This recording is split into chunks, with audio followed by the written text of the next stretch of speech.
Please support the MRHS BattleBots Club by trying to guess how many gummy chicken feet are in the jar. All this week in the comments during lunch, you have a chance to guess for only $1. The AAE and Culture Lab is presenting the first annual Pickleball tournament. Sign-ups will begin May 9th and May 10th during all lunches. The Pickleball tournament will be happening on May 23rd after school at the outdoor pickleball/tennis courts. $10 per team, doubles only, and the winning team will get a gift card to either Dunkin' Donuts or Starbucks.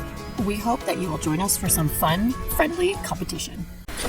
Our next stop on the Asian American history timeline is the year 1885. This topic dives into school segregation long before the infamous Brown versus Board. Tate vs. Hurley is one of the most important civil rights decisions that you probably have never heard of.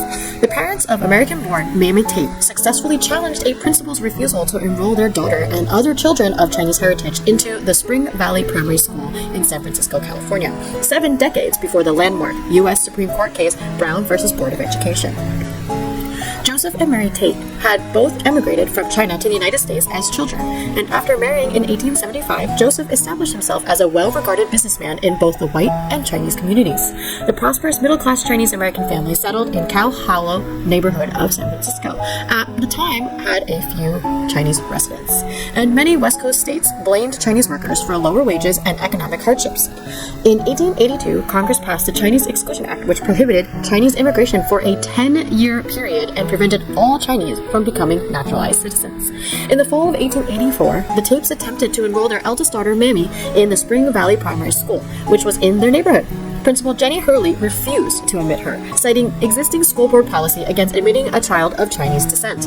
Although a law passed in the California State Legislature in 1880, California Code 1662, entitled all children in the state admission to public schools, social customs, and local school board policy in San Francisco at the time had excluded Chinese children from attending white public schools.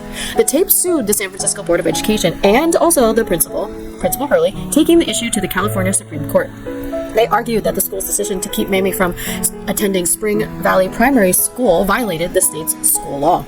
On January 9, 1885, Superior Court Judge McGuire decided in favor of Mamie, writing to deny a child born of Chinese parents in this state entrance to the public schools would be a violation of the law of the state and the Constitution of the United States.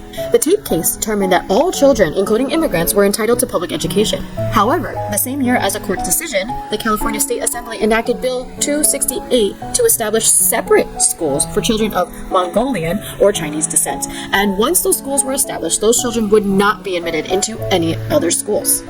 On April 8, 1885, Mamie Tate was again denied admission to the Spring Valley Primary School. This time, they were told that she did not have any certification of vaccination and that classes were at capacity.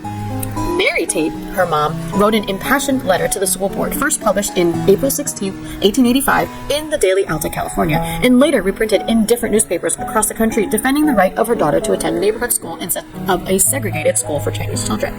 Despite Mary Tate's vow in her letter that Mamie would never attend a Chinese-only school, Mamie and her younger brother Frank were the first students to attend the Chinese primary school when it opened in Chinatown on April 13th, 1885. Although Mamie Tate never attended Spring Valley Primary School, Chinese children increasingly began attending white schools in San Francisco after Tate vs. Hurley, even as the law sanctioning separate public schools was in effect. The law would finally be repealed in 1947, 7 years before the U.S. Supreme Court ruled in Brown vs. Board of Education that school segregation was unconstitutional. So as you can see, the fight for all equal rights for everybody in the United States, as well as the right to public education, has been a fight. We should all take note of this case and all the other cases that allow us to have this opportunity to be in a public school setting. Thank you for joining me today again on our trip through Asian American history, and I hope that you will join me tomorrow. Have a wonderful day.